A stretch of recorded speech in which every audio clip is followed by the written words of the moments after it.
소설가 김호웅입니다. 우리 수평가 여러분 뵙게 돼서 반갑습니다. 예. 혹시 물이 있나요? 물 있으면 좀, 물좀 전해 주시겠어요? 우선 우리 대구 수필가 협회, 협회죠. 수필가 협회 20주년 축하드리고요. 20주년 기념집을 내신다고 합니다. 예, 축하드립니다. 사실 오늘 국제팬 한국본부에서 해마다 하는 세계 한글 작가대회를 오늘 합니다. 그래서 5시에 개막식이고 제가 또 그 행사에 꼭 가야 됩니다. 이래서 부득이 이제 순서를 견제를 무릅쓰고 앞으로 아마 땡겨주셨던 것 같습니다. 참 감사합니다. 그리고 오늘 제가 드리는 한국 문학의 세계성에 대한 담론은 제가 우리 문학의 어떤 발전, 또 한국 문학이 오늘의 현실, 앞으로 어떻게 우리 문학이 나아가야 될 것인가 하는 비전을 함께 담은 강의로서 보통 한 2시간 정도로 내가 준비됐던 건데 오늘 시간상 한 40분 정도 초기화해서 요점을 말씀드리도록 그렇게 하겠습니다. 우리 여기 수필가 우리 제가 잘 아시는 여러 원로 어른들도 많이 와 계십니다. 서울에서도 자주 뵙고 이런저런 행사에도 많이 뵙습니다. 저는 우리 문인협회 16,000명 회원이 있습니다. 장르는 10개 장르로 나뉘어져 있고요. 그 중에 어느 장르든 다 중요합니다. 그런데 특별히 유달리 제가 소설가이지만 수필가 여러분들과 수필 문학을 매우 중요하게 생각을 합니다. 왜 그런가 하면 우리 문학이 지금까지는 우리 문인 중심으로 문학을 해왔다는 생각이 듭니다. 여러분 잘 아시다시피 세계 여러 나라 가운데 독서율이 저조하기로는 거의 꼴찌에 가깝습니다. 해마다 문화체육관광부에서 독서 지표를 발표합니다. 그 지표가 갈수록 낮아져요. 그리고 문학을 사랑하는 인구도 많이 줄었습니다. 여러분들도 몸소 아시겠지만 창작을 하고 창작집을 내면 서점에서 특별한 몇 분들 베스트셀러 작가들 외에는 안 팔립니다. 우리끼리 나눠보고 또 우리끼리 이렇게 심포지엄도 하고 행사도 하고 이렇게 합니다. 그러나 우리 문학은 우리 문인들을 위한 우리 문인들을 위해서 창작되거나 하는 것이 아니라 창작한 작품들이 독자에게 전달이 되어야 됩니다. 그래서 우리가 여러분들이 수필을 쓰시면서 본인이 읽기 위해서 쓰는 것은 아닐 것입니다. 창작할 때 한번 읽어보고 발표하기 전까지 읽어보고 다른 또 태고하면 발표되면 그것은 작가의 소유라기보다 물론 저작권 갖고 있습니다만 독자가 있습니다. 더 많은 분들이. 그런데 우리 문학은 그 독자를 확보하는 데 거의 실패했다는 생각을 저는 합니다. 그래서 이걸 어떻게 바꿔야 될 것인가를 늘 고민하는데 오늘 여러분과 함께 이 부분도 함께 논의하고 또 그 방안을 함께 검토해 보는 시간이 됐으면 좋겠습니다. 어떻게 하면 우리 문학이 독자에게 전달될까요? 작년에 한강 소설가가 우리나라 최초로 노벨상을 받았습니다. 물론 작품 내용에 대해서 이러쿵저러쿵 여러 가지 논란이 있습니다. 그런데 이 논란도 잘못된 부분이 매우 많아요. 우선 그 잘못된 부분이라는 것은 소설 문학에 대한 이해도입니다. 이 이해가 되어 있지가 않아요. 왜냐하면 국민 전체가 소설을 비롯한 문학을 사랑하고 그 문학에 흠뻑 빠져야 문학에 대한 중요성, 좀 더 특이한 소설에 대한 이해도가 달라질 텐데요. 평소에는 책을 안 읽습니다. 그러다가 노벨 수상자가 생기면 갑자기 불티나게 책이 팔리고 난리가 나잖아요. 그렇죠? 이런 와중에 문학 작품은 하나의 정치적, 사회적 이슈로 등장을 해요. 이것도 참 잘못된 부분입니다. 지금 오늘은 그런 시간이 아니라서 이 부분 이 정도로 해드리고요. 노벨 문학상을 받고 나면 대한민국 문학이 난리가 나고 크게 바뀔 거라고 생각을 해요. 저는 사실 수상자는 아니지만 수상자 못지않게 많은 매체에서 인터뷰를 했습니다. 그때마다 하는 질문이 우리 출판 환경이 많이 바뀔 것 같다. 어떻게 변할 것인가 이렇게 물어요. 그리고 저는 한마디로 바로 즉답으로 이렇게 말합니다. 안 바뀐다고 합니다. 오히려 더 악화된다. 쏠림 현상이 일어날 것입니다. 바로 노벨 문학상 받은 그분의 작품만 온통 난리나게 팔리고 그나마 팔리던 작품은 그 그늘에 밀려서 오히려 더 안 팔리게 돼요. 고루고루 팔리고 고루고루 읽고 해야 되는데 이런 문화에 대해서 우리가 익숙하지가 않아요. 그래서 이 부분의 환경을 문화적으로 변화시키지 않고는 한국 문학이 앞으로 나가기 어렵다. 그래서 제가 3년 전에 한국문예협회 이사를 취임하면서 두 가지 제안을 했습니다. 그 전체 두 가지 제안에는 이런 겁니다. 문인을 존경하고 문학을 사랑하는 그런 사회를 만들자 하는 것이고요. 그러기 위해서는 우리 문학이 통성 문학으로 가야 한다. 통성 문학 좀 생소하죠, 그죠? 또 하나는 문인 중심에서 독자 중심의 문학으로 전환해야 된다. 이 두 가지입니다. 근데 이제 뒤에 나오는 문인 중심에서 독자 중심으로 전환하자 이러면 좀 불편해 하시는 분이 계셔요. 제 나이 또래보다 조금 더 연장된 선배님들, 제가 78년에 등단했을 때는 이런 말을 하면 야단났습니다. 문학을 왜 독자에게 읽힌다는 고민을 하면서 하느냐. 내가 작품을 쓰면 된다. 독자는 한 사람이 있어도 되고 없으면 그냥 좋은 작품 하나를 창조하면 된다. 이렇게 말씀하셨어요. 물론 그 말이 틀린 것은 아닙니다. 선비 정신에 의해서 문학이라는 고유 영역을 존중하고자 하는 그 어른들의 뜻은 이해가 돼요. 그러나 세상은 많이 바뀝니다. 늘 바뀌어요. 이 바뀌는 세상에 우리 문인들이 적응을 못했던 거예요.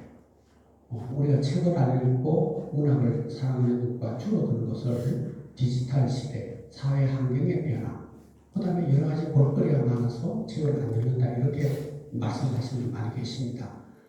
이것도 영향을 주지만 일부분이에요. 사실 그보다 더 큰 부분은 우리 문인들에게 있습니다. 우리 문인들 스스로가 변하지 않고 있는데 독자가 바뀔 리가 없어요. 왜냐하면 제가 아까 모두에 말씀드렸습니다만 우리 문인협회가 10개 장르로 나눠져 있어요. 일반인들이 잘 모르는 장르도 있습니다. 민조시는 참 좋다고 해서 장르로 개발해놨습니다. 발전을 시켜야 되는데 독자도 잘 안 늘어나고 창작도가 많이 늘어나지 않아요. 그렇다고 이 민조시가 값어치가 떨어지거나 불합리하다 이런 뜻은 아니에요. 이렇게 자꾸 쪼개다 보면 독자들이 혼란합니다. 여러분들이 잘 아시다시피 전 세계 어느 나라를 가든지 이렇게 우리나라처럼 장르로 나뉘어서 장르문학 하는 것은 별로 없습니다. 통속, 문인이라고 하면 명실공히 전체를 다 잘 하셔야 돼요, 사실은. 문인은 소설도 쓰고, 수필도 쓰고, 시도 쓰고, 동화도 쓰고, 다 쓸 수 있어야 돼요. 우리 선배는 그렇게 하셨어요. 예를 들어보겠습니다. 우리가 어릴 때 문학을 좋아했습니다. 그렇죠? 문학을 좋아하는 사람, 어린 우리 청소년 뭐라고 합니까? 문학소년, 문학소녀라고 얘기합니다. 그렇죠? 수필소녀라는 말을 들어보셨나요? 소설소년 들어보셨나요? 없잖아. 그렇죠? 독자는 문학을 하기 위해서 문학을 향수하고자 하는데 제공자인 창작자는 강론을 붙들고 문학을 하고 있는 거예요. 그래서 우리가 수필가, 소설가, 시인은 되는 거예요. 그죠? 누구나. 그래서 물론 그 장르의 전문성을 살리기 위해서 문학을 깊이 있게 넓게 연구하고 창작하는 것은 매우 바람직해요. 그렇다고 해서 그 한 장르만 붙들고 있으면 문학이 되나요? 우리 문학은 두 얼굴을 가지고 있습니다. 예술로서의 문학, 인문학으로서 문학 두 개가 있어요. 예술로서의 문학은 여러분들과 같이 저와 같이 창작하는 겁니다. 문학으로서의 인문학으로서 문학은 학교에서 교육으로 가르치는 거예요. 학교에서 문학 교육을 합니다. 그럼 이 문학 교육을 받는 분들이 다 시인이 되고 소설가 되고 수필가 되는 게 아니에요. 문학 교수님들이 시 잘 쓰고 수필 잘 쓰는 거 아니에요. 그런데 왜 문학을 인문학으로서 교육을 시켜야 할까요? 이 문학, 인문학의 가장 기본적인 구조를 가지고 있기 때문에 그렇습니다. 문학을 모르고는 인문학이 그대로 성립할 수가 없어요. 인문학이라고 하면 여러분 문사철이라고 하잖아요. 그죠? 문학, 역사, 철학. 그 맨 앞에 문학이 들어가 있습니다. 이때의 문학은 창작도 포함되지만 인문학적 의미가 더 커요. 문학을 알아야 물리가 터지고 저수를 할 수 있고 남의 저수를 읽고 이해할 수가 있고 사회적인 현상을 파악하고 자기 삶을 연습해 할 수 있고 이런 인간다운 모습을 갖추기 위해서는 반드시 문학을 해야 되는 거예요. 이 안에 서사구조가 그러기 때문에 그렇습니다. 그런데 우리가 시만 쓰고 술필만 써서 문학이 완성되는 거 아니에요. 문학이라는 총화적인 하나의 그릇에 감론으로 우리가 문학을 하는데 이거를 총화에 담아야 문학이 됩니다. 그래서 시인, 소설가는 문인의 일부는 가지고 있지만 문인의 온전한 모습은 아닌 거예요. 그래서 우리가 문인 소리를 들으려면 시인은 소설도 읽고 수필도 읽고 모두 창작을 하면 더 좋겠지만 조물주는 다양한 재주를 다 주지 않잖아요. 그죠? 내가 제일 잘하는 장르를 쓰고 가끔은 수필가가 시도 한번 쓰고 수시도 쓰고 그런 노력을 가지고 있어서 이해를 해야 돼요. 여러분들 지금 아마 손자, 손녀 좀 아마 있으실 텐데 할머니한테 묻는 거예요. 우리 할머니가 수필가예요. 할머니 수필이 뭐예요? 문학이 뭐예요? 그러면 아무리 쉽게 대답이 나올 것 같은데 나올 수가 없어요. 뭐 교양을 높이고 뭐 삶을 풍성하게 하고 향기롭게 하고 이런 거는 매우 기본적인 문제라 어떻게 해야 향기롭죠? 어떻게 삶이 아름다워지죠? 그 해답을 줘야 되는데 문학을 이해하지 못하면 그 해답을 못 줘요. 그저 교과서적인 대답밖에 못하는 겁니다. 또 거기 한 수 더 떠서 할머니 소설은 뭐예요? 할머니 소설가가 아니라서 모른다? 이렇게 말하면 안 됩니다. 다 대답할 수 있어야 됩니다. 이렇게 총화적인 문학을 해야 독자가 오는 거예요. 이 총화적인 문학을 아는 분이 수필을 쓰게 됐을 때 그 수필은 다른 수필이 되는 거예요. 그래서 독자들이 옵니다. 제가 아까 수필을 매우 제가 깊이 있게 또 많은 사랑을 하고 또 수필이 용성이 되어야 된다고 말씀드린 것은 수필은 우리 문학 중에 유일하게 non-fiction입니다. 본인이 창작해서 흙으로 만드는 것이 아니고 우리 삶에서 직접 겪은 것을 문학적 장치에 의해서 문학 작품으로 바꾸는 거예요. 그냥 뭐 여행했던 기억을 그냥 그대로 쓴다든지 내가 겪은 어떤 삶을 그대로 사진을 찍듯이 보인다든지 하면은 수필, 좋은 수필이 되게 어렵잖아요. 그것을 좀 더 환치해서 문학성을 살려서 쓰면 생활 속의 이야기인데 문학의 의미가 가미되어 있어요. 그렇죠? 그러면 독자들이 다 내가 겪은 이야기 같아서 빨리 수필을 좋아하게 되고 수필을 통해서 문학을 입문하고 들게 되는 거예요. 그래서 수필 때문에 문학을 좋아했더니 소설도 좋아하게 되고 시도 좋아해요. 그래서 시나 수필로 독자가 되어서 그것만 보는 독자에게는 전체적인 총화적인 문학을 전달하기가 사실 어렵잖아요. 그래서 수필이 바로 우리 문학을 전달하는 가장 좋은 장르다.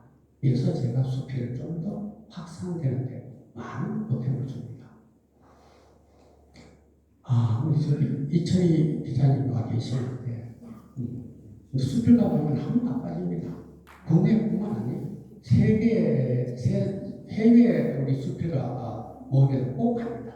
나쁜 일정을 무조건 줄여서 수필을 따라갑니다. 왜냐하면 아까 말씀드렸듯이 수필을 좀 더 장려하고 우리 한국 문학을 더 넓게 깊이 있게 독자에게 전달하는데 수필이 가장 전달 방법이 좋다. 그래서 그렇습니다. 아마 우리 수필과 여러분 큰 긍지를 가지고 좋은 작품을 써주시기 바랍니다.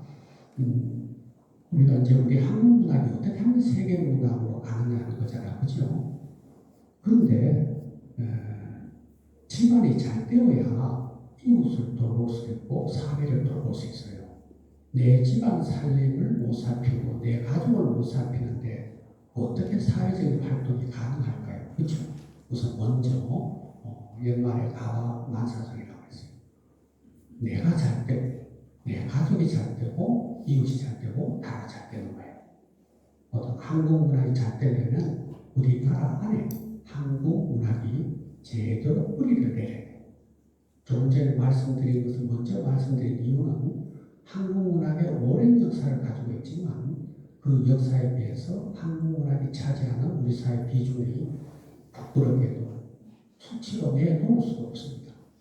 이런 환경에서 우리 한국 문학이 세계 문학 속에 어떤 자리매김을 할까요?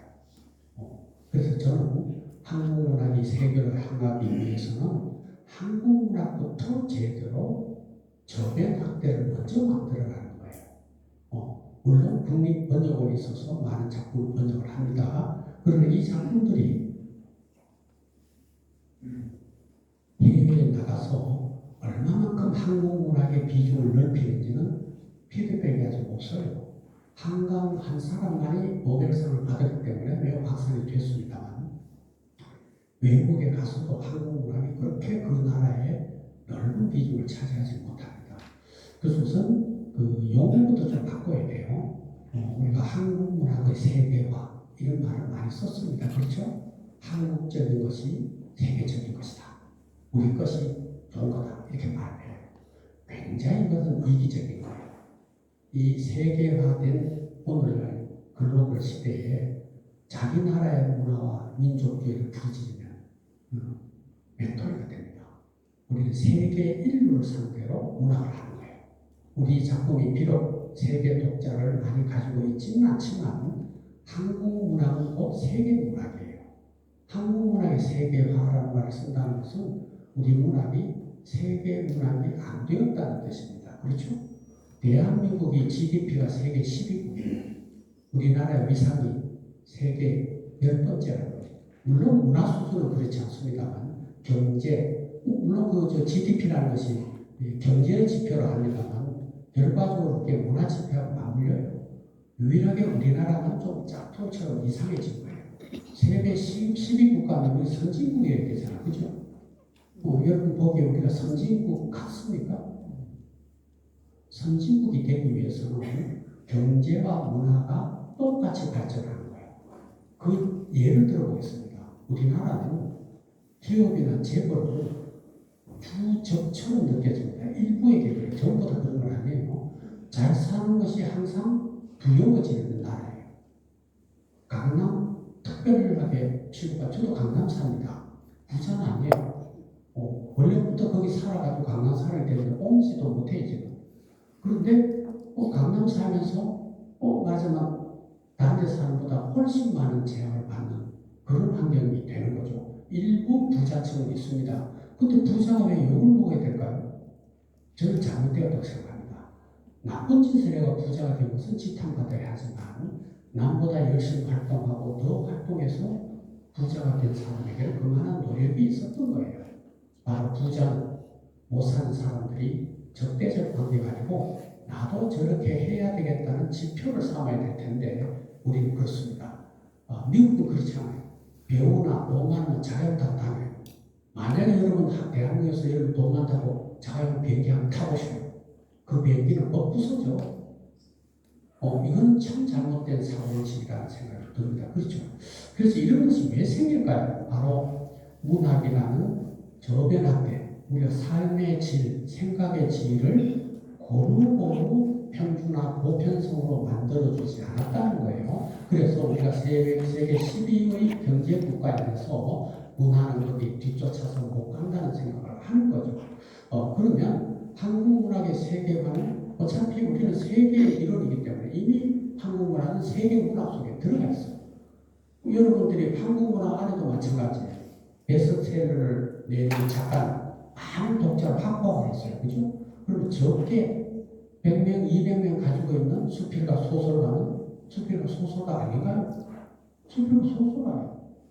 그래서 이렇게 오늘 대구, 저는 전국에 이렇게 특강을 다니고 이렇게 행사에 다닙니다만 우리가 빨리 바꿔야 될 거, 아까 말씀드린 바꿔야 될 것은 지역 문학이라는 건 존재하지 않습니다.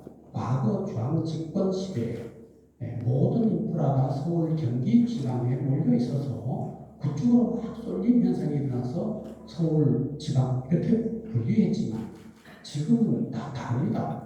재정 마지막 배분도 달라지고 다 달라져서 대구 수필가 세상에 있나요?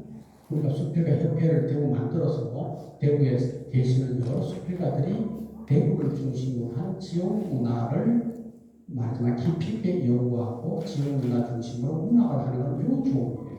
그러나 대구 수필가는 아니에요. 그죠? 대한민국 수필가예요. 또 나아가서 더 나아가서 세계의 수필가가 되어야 되는 거예요. 그래서 우리나라의 문학하는 어디 지역에 하든지 모두 대한민국의 작가 시인이 돼야지 왜 지역 시소인이 돼야 됩니까? 그죠?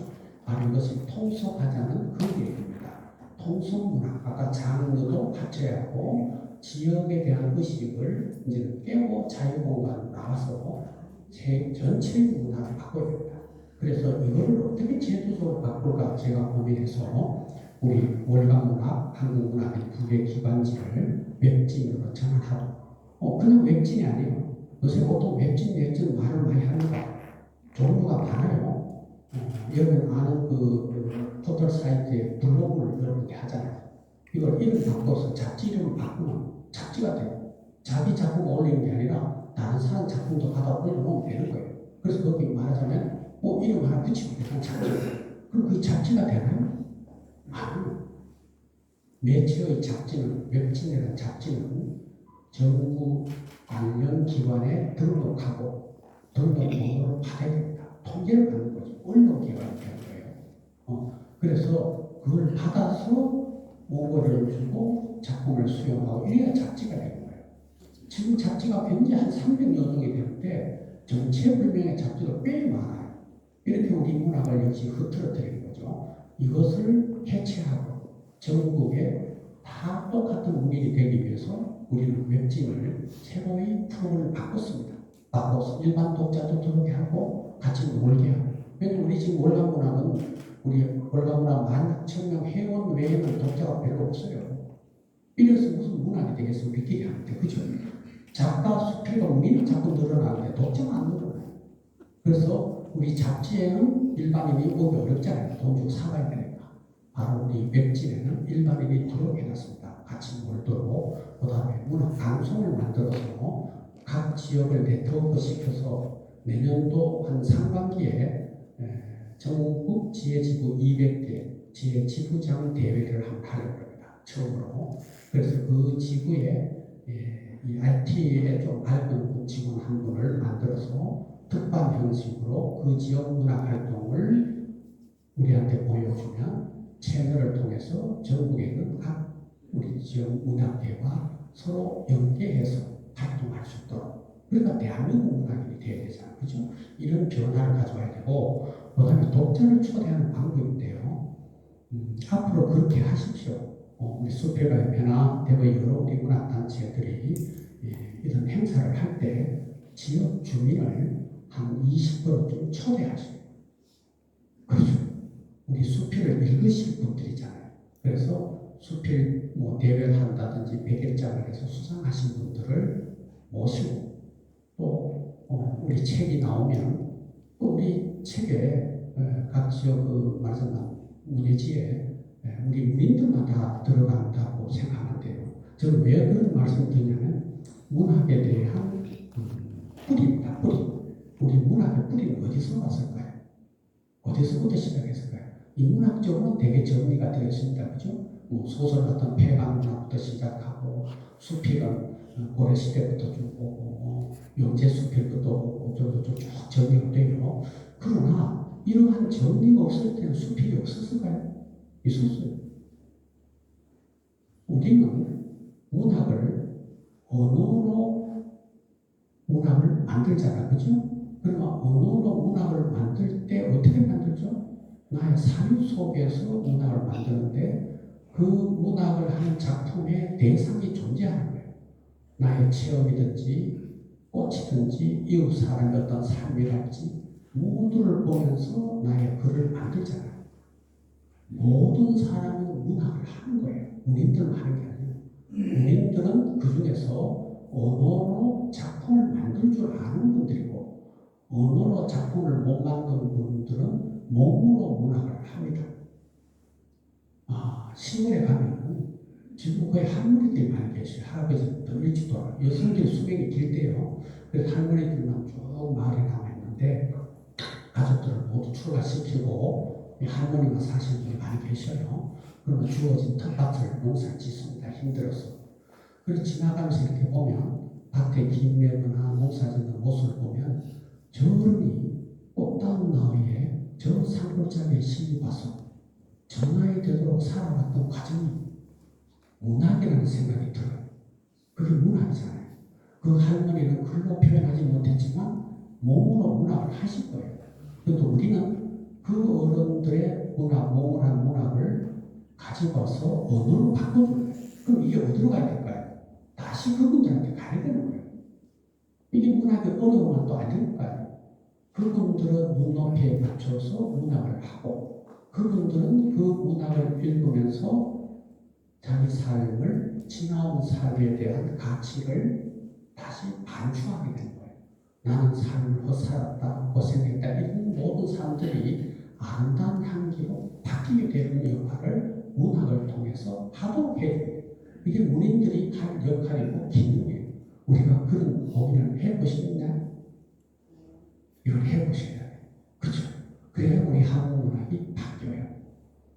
왜 이 문학을 우리가 거기서부터 출발하냐면 우연히 내가 본 것을 뭔가 표현할 때 이미 문학이 시작됐어요. 이걸 뭔가가 글로 남게 되겠다 할 때 문학이 작품으로 바뀌는 거예요. 그래서 우리는 수련을 통해서 문학을 하고 있습니다만 그분들은 몸으로 문학합니다. 제가 저 평창에 강의를 꽤 오래 나간 적이 있습니다. 거기는 우리 말하자면 문학 강의를 하는데요. 좀 특이해요. 우리는 시 창작방, 소설 창작방 이렇게 합니다만 거기는 그냥 문학방이에요. 모두 같이 해요.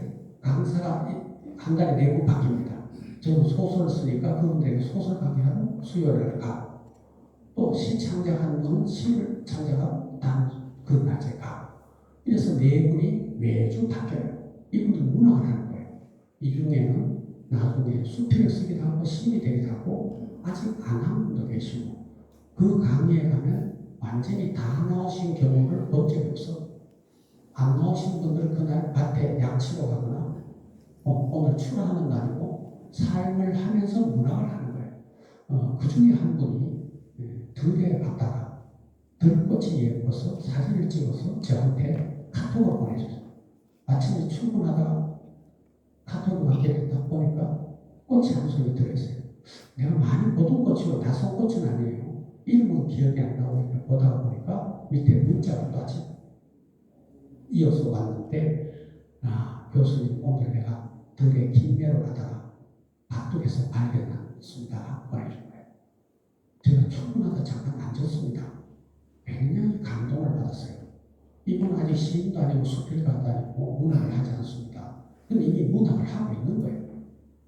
이 꽃이 그날 처음 본 것도 아닐 거 아니에요.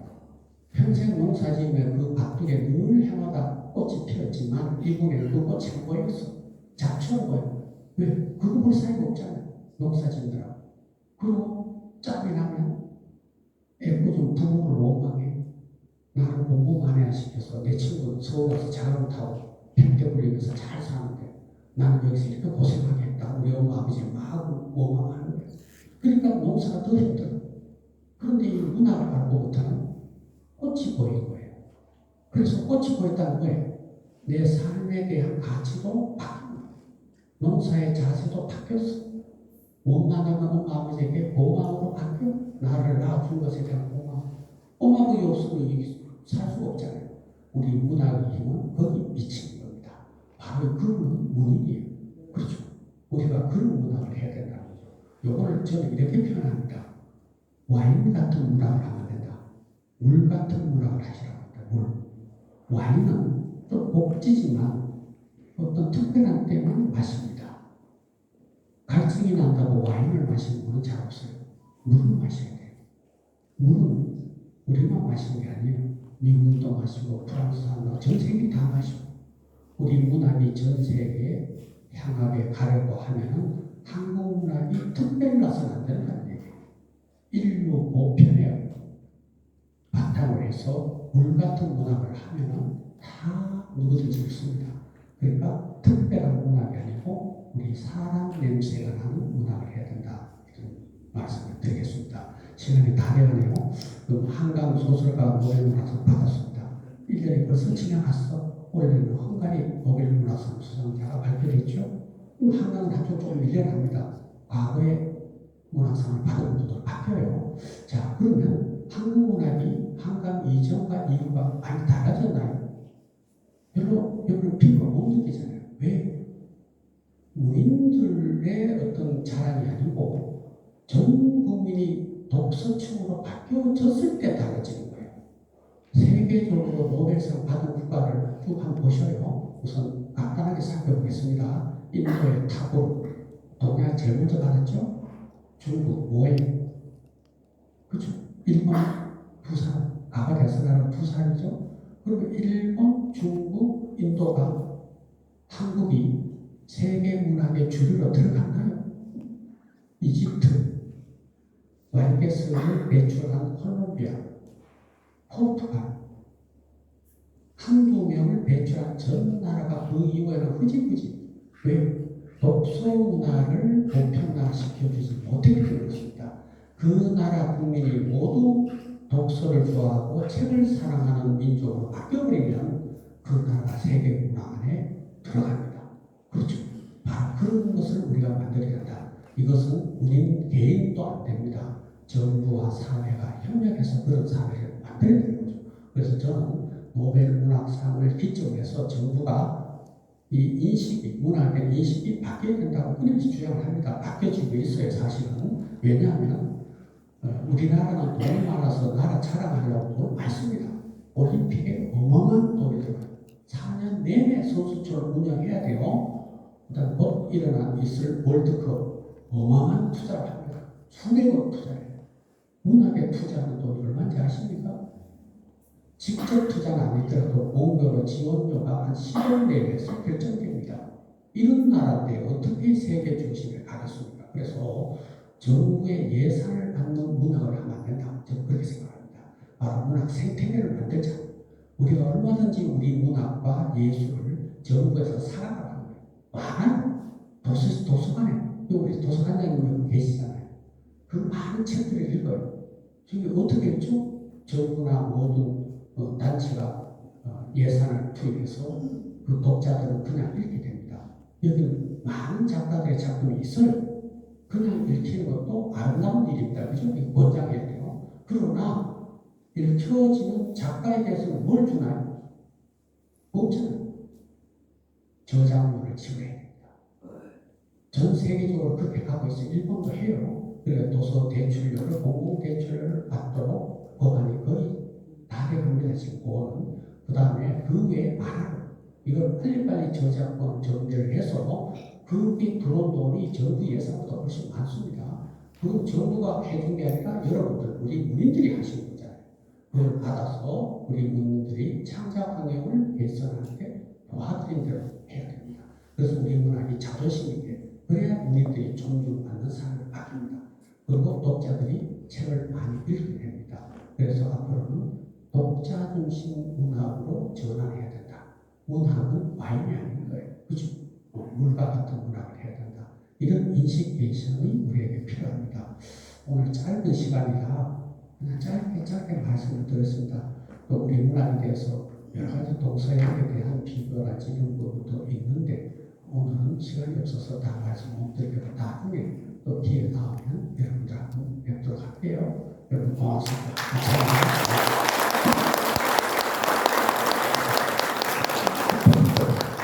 예, 감사합니다. 예, 요약을 제대로 해보니까요, 문학이 나아갈 길은 통섭, 독자 중심의 물 같은 문학. 맞습니까?